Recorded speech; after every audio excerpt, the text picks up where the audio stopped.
Ladies and gentlemen, thank you for being with us today. I have a very special guest, and I'm just thrilled to get her background, her own experience, the background of her family as they experienced the Cold War in Romania. We're honored today to have Claudia Serea. Claudia was recommended to us by a mutual friend, David Duffy, who is a Georgian poet. He came to the United States as well, immigrated, and he is an award-winning poet, novelist, and multimedia artist.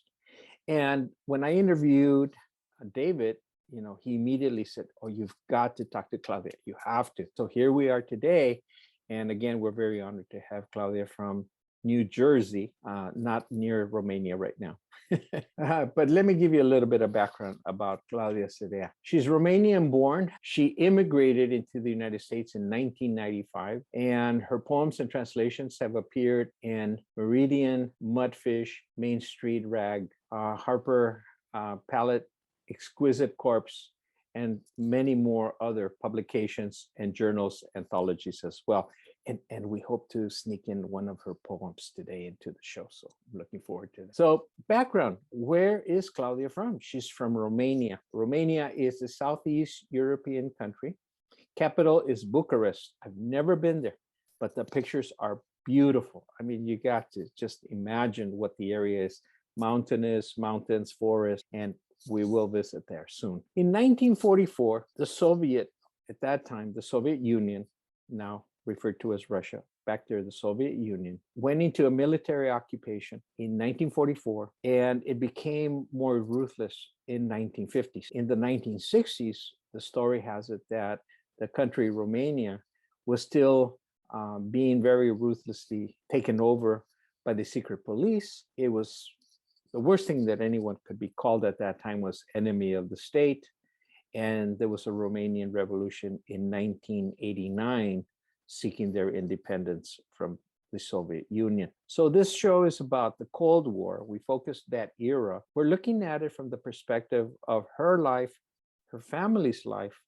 And one thing that I'll add on before we bring her into the show is that most of these countries in this area are survivors. And I say that because they go back into pre-Christ history. In this case, Romania, named after Rome. We're talking the Roman Empire. That's really fascinating. But warfare has been in the neighborhood their whole lives. So those that survive, one way or the other, have a lot to share with all of us in old and present history. Claudia, thank you for being on the show with us. Thank you so much for having me. And for your thoughtful introduction, and you provided many details. I have one small correction, that the revolution in 1989 was not to provide for independence from the Soviet regime. By that time, the Soviet army had retreated from Romania. I believe they retreated in 1964 or 68 or something like that. Romanians had a revolution, an anti-communist revolution against the repressive regime of Nicolae Ceausescu. So it was part of the wave of revolutions from the entire Eastern Europe that happened in East Germany with the fall of the Berlin Wall, and Czechoslovakia and all the other countries. And it got to Romania in December 1989, later than the other countries, and it was the only violent regime change from all of these revolutions and changes. Over 1,100 people dead, and it was a kind of a bloody and intense few weeks when the whole regime fell and Nicolae Ceausescu was shot. Then we made a new constitution, an entire regime change. Amazing, thank you. And I witnessed it firsthand. I was in Bucharest at the time. Well, we're going to want to talk about that. We want to get back into that information. Continue to give us a perspective, please, how your family and you were impacted, from the time you were born, and stories that you heard from your parents that I know reach into World War II and probably even before that. I was born in 1969, and in a family that had many former political prisoners in Romania. So my grandfather was a political prisoner, and my father and one of my uncles, and they were all imprisoned because in 1950, starting with 1956, when they first imprisoned, I guess, my uncle, and then in 1958, they came after my grandfather and my father. My grandparents were simple peasants because my grandfather was a leader of a local chapter of a former political party that was banned when the Soviets and the communists came in. They were after him, and they were also wanted to force everyone to give away their land. And my grandparents didn't have a lot of land, but my grandfather didn't want to sign it off to the collective. The history is very kind of long and complicated, so I want to kind of skip ahead. But because he was kind of a troublemaker in the eyes of the regime, they were trying to get him, and then with taxes and with other things. When finally they made a trial, and he was sentenced to, I believe it was 25 years of hard prison. And then when they searched the house, they found a notebook, a poetry notebook. My father was 18 at the time, and they found a notebook of poems that he wrote against the occupation of the Red Army in Romania. He didn't publish those. He didn't show it to anyone. There were just a few verses about, the occupation of the Soviet army.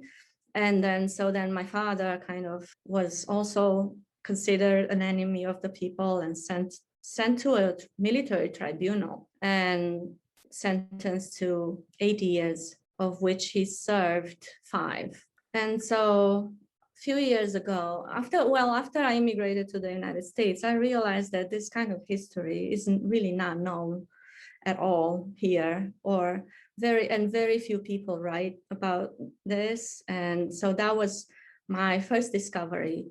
And then my second discovery came when I was close to my 40s. So I think I was in my 40s when I started to write poetry and be interested in this topic.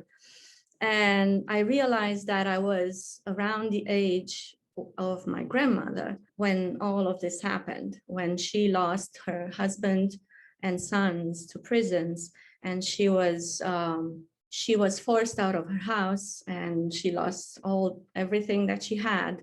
She had to live for 8 years with she had no means of subsistence. She didn't have any land, anything to do, any work to do. She wasn't, so the intent was for her to just kind of not be able, like, to push her outside the society, right?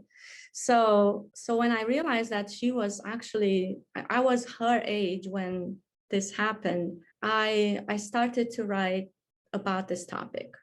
And so this is a major influence in my writing. Now, there are many other topics in my writings because I grew up hearing these stories, but kind of like hush hush. Nobody wanted to talk. We couldn't talk about it openly. And my father, after the years he spent in prison, he really didn't want to cause or like not even by mistake any of the kids to kind of blurt it out towards anyone else. So he kept it a secret from us too. And so I only heard fragments. Still, when I spent summers in my grandmother's house, she told me more details. So I kind of know. That's how I know about the notebook and about the poems. I like the perspective you're sharing about your personal life and your relationship with your family, i.e. your grandmother. How were women as a whole treated during this era? You mentioned one example where they were trying to push her out of mainstream society at the time. Was this common with most women, or how were they impacted? This was intended for the so-called enemy of the people. So because they wanted to create a new society and the women played a central role. So I can say that women had, started to have access to education and access to other things. But this kind of all the benefits and all the good things that happened to women came at the expense of, losing freedoms, losing like only going on the party line, and only losing, and also later in the 80s, after all of this happened, when Ceausescu came to power, later in the 80s, a huge shortage of goods came. So it happened like that there was like major, he was trying to pay back the foreign debt. And so he really turned on the screws on the population. So there were like rationings, widespread rationings for food, for gas, even electricity blackouts. And women had to suffer because they were the ones who would hunt for food. Men were in the factories and women were working too, but they were in charge of cooking. And so this, you have to think that this was like a kind of like an old-fashioned type of society at that point. Women were hunting for food around town. They were waiting lines for bread, for meat, for milk. I remember my mother waking up at 4 a.m. and going to stand in line to get milk. So women had a hard life. They had to work and also work at home.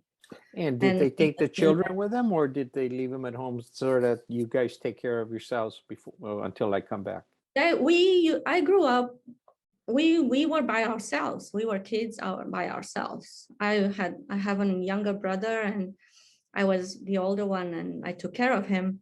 But we were kids. I was 4 years old when he was born, so I didn't know what to do with a baby. But we grew up by ourselves for the most part. I don't think there was maternity leave. My mom was always working. I remember in my background as a political scientist, I remember when they say when there is a dictatorship coming in, they normally go after the intelligentsia first. And they go after professors and teachers and writers and poets.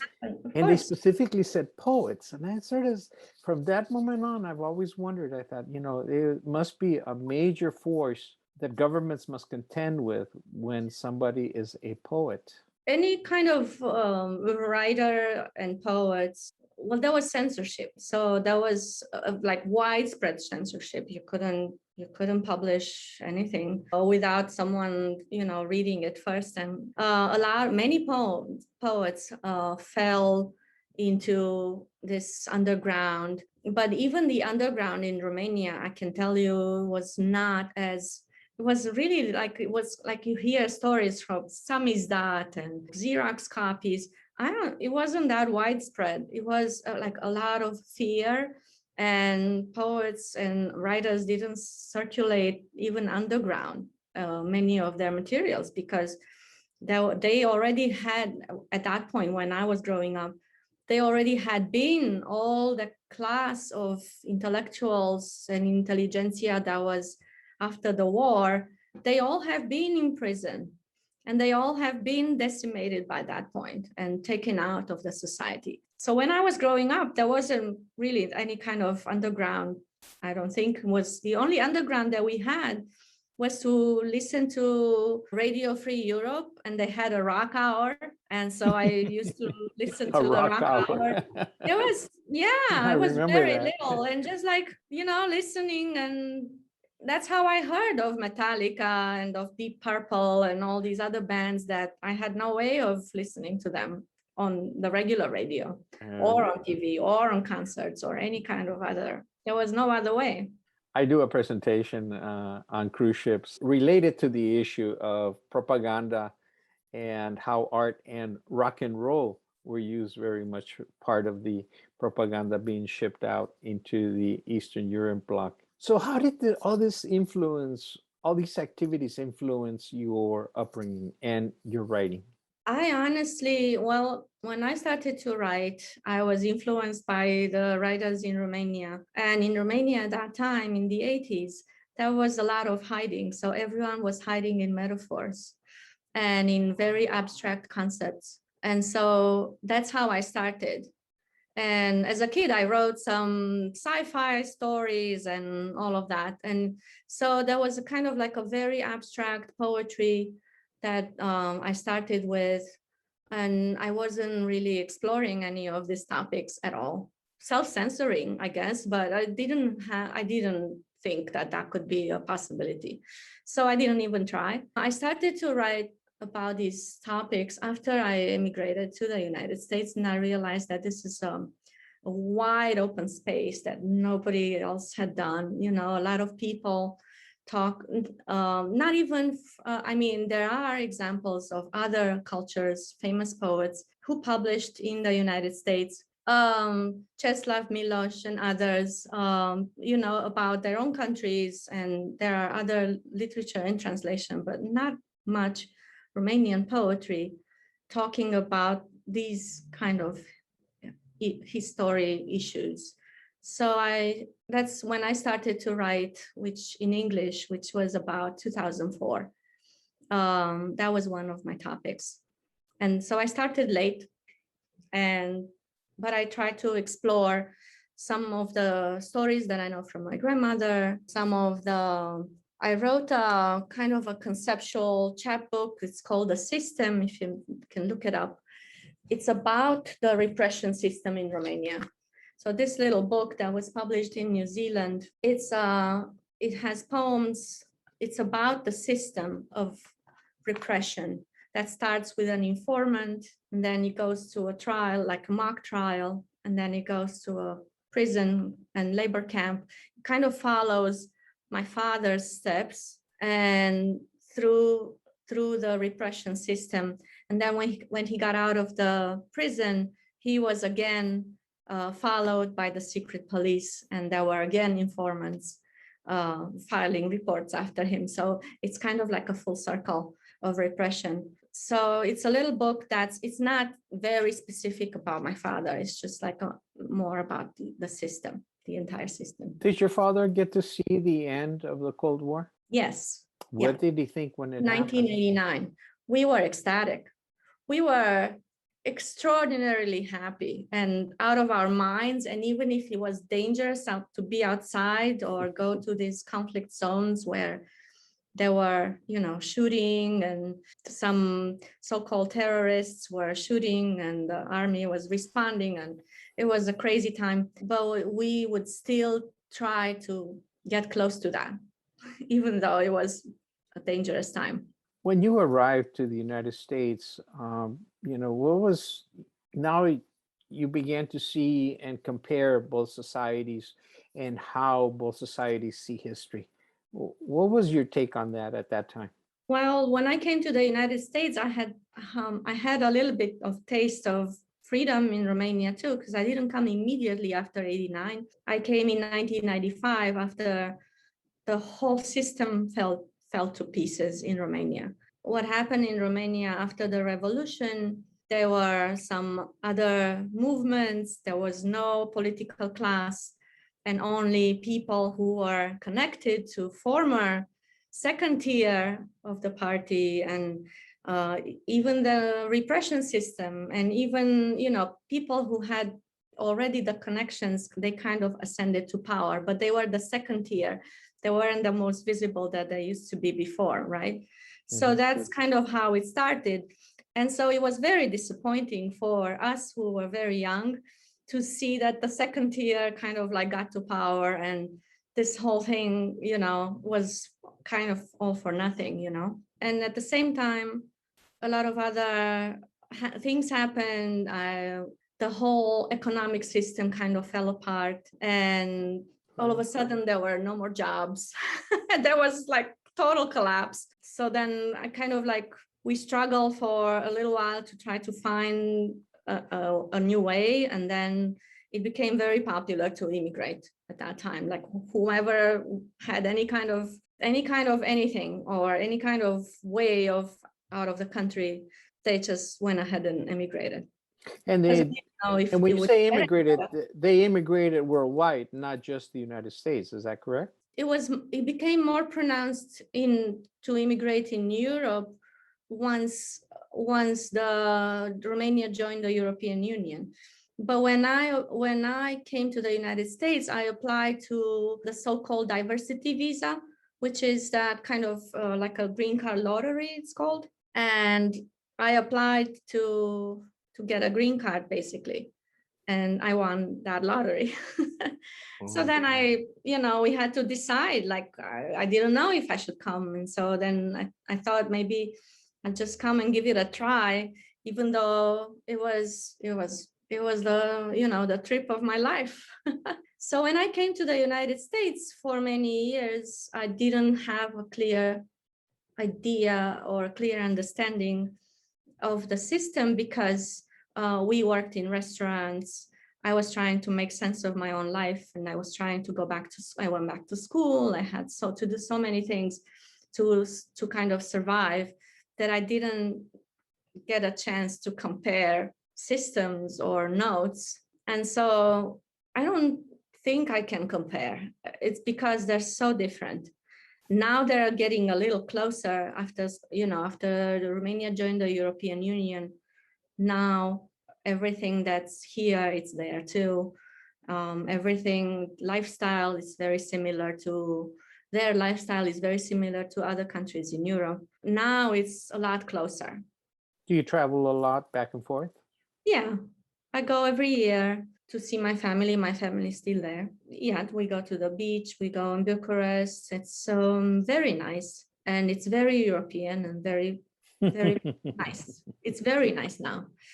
But that's why it was pretty sad in the early 90s, because it was still the grayness of the communist years, without any kind of capitalism or any kind of any benefits at all, without any kind of, and plus the entire system collapsed, and there was nothing. There were no jobs, there was no perspective, nothing. Hard to imagine. Yeah. Very, very hard to understand it. After the revolution, it's kind of like got like almost, well, some things improved right away, like the ability to have demonstrations and the ability to speak and to have any kind of protests and have a free press. So that happened overnight. That's the great part, okay? But then economically and in the way of life for the regular people, a lot of things didn't change right away, and the things that changed like disappeared. The entire industries disappeared. So it was kind of a disaster.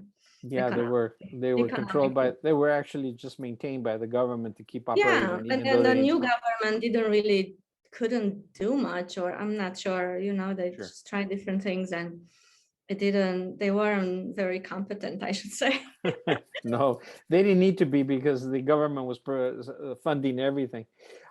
So the background, your family background and your own experience living during the Cold War, does this limit the work that you do today? This is very creative. Does it limit me? Or what are the other themes that you talk about in your work? I talk a lot about my immigration story. I have a book about some of my experience when I was in the restaurant and the people that I met there. And so I talk a lot about my kind of like my dual life that I have now with my daughter here, and the motherhood experience. I have a book of love poems, but I always come back to history, because history kind of grounds me. And my family, I kind of use my father and my family as kind of like a direct connection to history. It's not that I talk about him. It's just that I kind of like channel through him my connection with recent history, as I did with my grandmother too. Absolutely. I have another question, and then after this question, I'd like to ask you to please, if you could select some of your poetry and read it to us as well, we'd be very honored to hear it. My next question would be, do you have any favorite authors? And if so, how did they influence you? I have many, many favorite authors. Growing up in Romania, I love, you know, Mircea Cărturescu, Mircea Eliade, and all the Romanian authors. I also do translations. So my favorite authors from Romania, I translate them into English too. So there are some younger authors that I really love. And when I came to the United States, I discovered the poetry of Charles Simic. Charles Simic is a poet who was born in Belgrade. And he's kind of almost my father's age. And he talks about his experience during the war when he was a little kid and growing up after the war. And just the way he talks about history, it resonates the most with me because he has kind of that darkness that I think it's Eastern European. It must be Eastern European. And it's like a little bit of humor there too, which also must be Eastern European because you can't get through all that hardship without making fun of it sometimes. So I'm trying to go, you know, to kind of like learn from that. Also, Anna Akhmatova, of course, so big influence. I discovered Sylvia Plath, I discovered William Carlos Williams, so many great American poets that some of them I read in Romania, some of them I just discovered after I arrived here. I'm gonna very quickly, because you made me think about it. Does the poetry in one language fit smoothly into another language, or is always this conflict that it doesn't really make sense in one language, but it does in the other? No, it always makes sense. It's just a matter of working really hard to make that happen because it's work. You have to try to smooth it out in the actual language. Like once you do a translation, many first drafts are pretty rigid, you know, and they don't have the same spirit. But then you have to go back and kind of smooth it out and make it into that into the intended form. So it keeps that spirit and it kind of conveys the original or something. It feels like a good poem. And it was like it was meant to be in English, right? So that happens on the reverse too. Sometimes I translate into Romanian and it's a little bit difficult. That's why I do it very rarely because it's a lot of work. It is a lot of work, I can imagine. That's why I had to ask. To kind of capture the same spirit that you had, the same feel that you originally had. So that's the most difficult part. Yeah, trying to respect what the author was trying to write, though. and then at the same time, you know, you're trying to translate it the other way. Could you do us the honor of reading us one of your poems, please? I want to read from my most recent book, Writing on the Walls at Night, which is a book of prose poems that was published by Unsolicited Press in February this year. So it's brand new.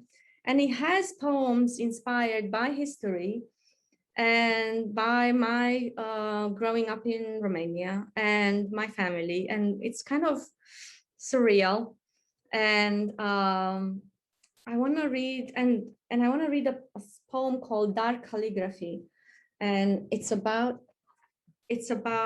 kind of a position on history that I thought it would be interesting, that would go with our discussion tonight. Dark Calligraphy. On the blank sheet of paper, the little girl writes a row of letter T. Her pen screeches, barely audible, against the white as she slowly fills the vast field of the page. Rooms filled with silence, a museum, a library, a classroom with kids taking a test. We move from room to room, silence to silence, from the empty church to the ICU, to the closed bar, to the deserted hallway where a janitor mops the floor. There is the silence of a still life, the silence of Monet's water lilies, and in my mother's house, the silence of the plastic flowers in a vase. But my favorite silence is the one of the snow when the twigs draw their dark calligraphy? Is it better to know or not know? To remember or not?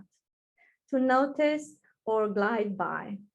Closing your eyes at the ruins of the buildings where we were supposed to line up by the hundreds to receive our daily soup.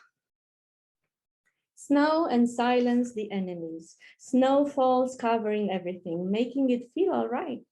No matter what it is, it will be covered by snow, including and accepting all in silence. Let's bury the past, it says. Let's cover the mass graves with an immaculate silence, a sheet pulled over the dead. Let's throw away the shovels. Overnight, it snowed and silence covered everything. Even the crows were quiet. Only the woodworms kept chewing the furniture and the walls. No one could hear them though. My grandfather and a few others could, and they were driven mad by the deafening chew. Sooner or later, everything will crumble, they said, but no one believed them. The little girl had finished her homework and left the paper on the table in the deserted kitchen. Row after row, the white field of her sheep was filled with slanted dark crosses. Outside, the wind was tracing its own calligraphy in the trees. Wow. So this is not a funny poem. It's a poem about how do we deal with the past? Is it we just bury it and forget it, or we keep talking about it? And I choose to keep talking about it. So it's kind of important to me because of my family history, but I also want to do it for others. I want to do it for my daughter. I want to do it for other people here who don't know history, European history that much, and Romanian history and everything that happened, Cold War history. There are huge dramas that happen in Romania and everywhere in Eastern Europe. Not one of my pet peeves is like there's like no movies made for, after that. There's so many topics. Absolutely.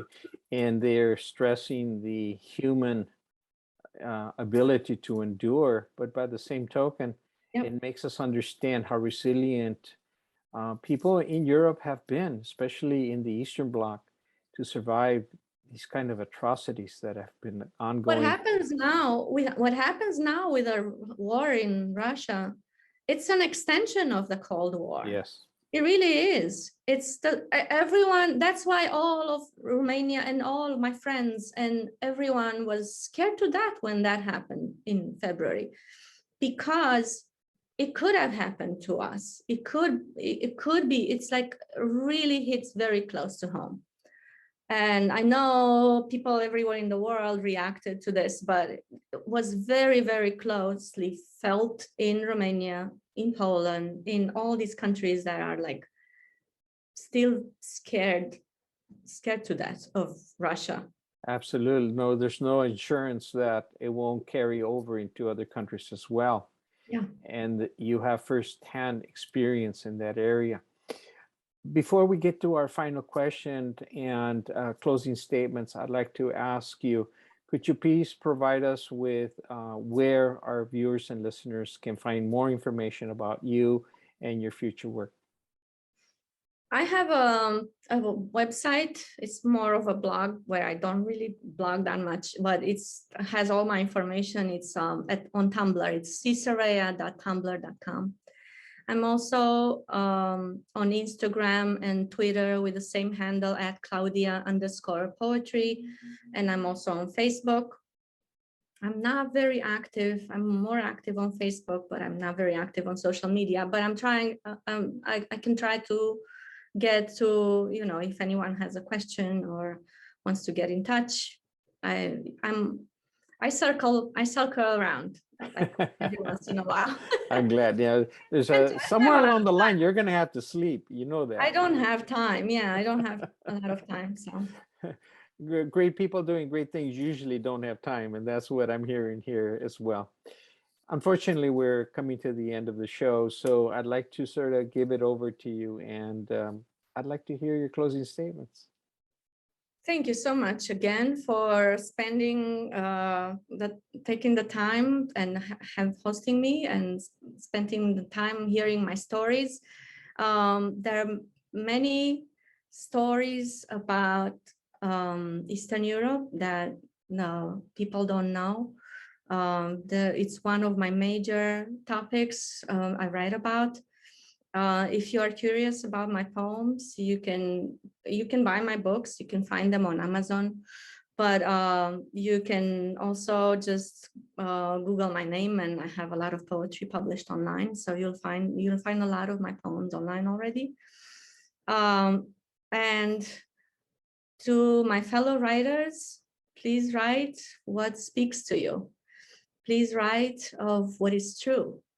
And that's what I'm trying to do, to speak my own truth, which I believe is the truth of my generation. Please write of what is important to you, and keep at it until you get your poems out there, because that's what I did. I came to the United States. I knew English when I came, but I didn't know anything about poetry, American poetry. And I started to write, and I kept at it, and in a few years it started to accumulate. So when you carry this kind of stories with you, I just can't wait to just, keep going and keep typing up my stories and share them with everyone. Thank you. Claudia, you remind me of a discussion I had in political science back in college. They were saying, the political science economists, we deal with things. People in the arts, writers, poets, artists, they talk about the soul. And you take the soul out, and if all you have is political scientists, you don't have anything. It stuck with me. I didn't understand it. It took years to evolve to an understanding. And having the honor of listening to you talk and reminding us of how we have to go beyond just what we see or what we think. We have to let our soul travel through different stories and be exposed to a lot of the dark sides of humans' existence. Makes us more human, and hopefully that makes us, it connects us as the world, and makes us more conscious that we have to work together. We can blow ourselves up across the world, and all this work was for nothing, but thank goodness you keep trying to remind us of the soul, and we have to be mindful of that as well. That's all we have. That's all we have in the end, our soul, and poetry helps with keeping up that spirit and fighting. Poetry helps. Claudia, thank you very much for being a guest on the show, and I look forward to having you in future shows as well. Thank you so much for having me.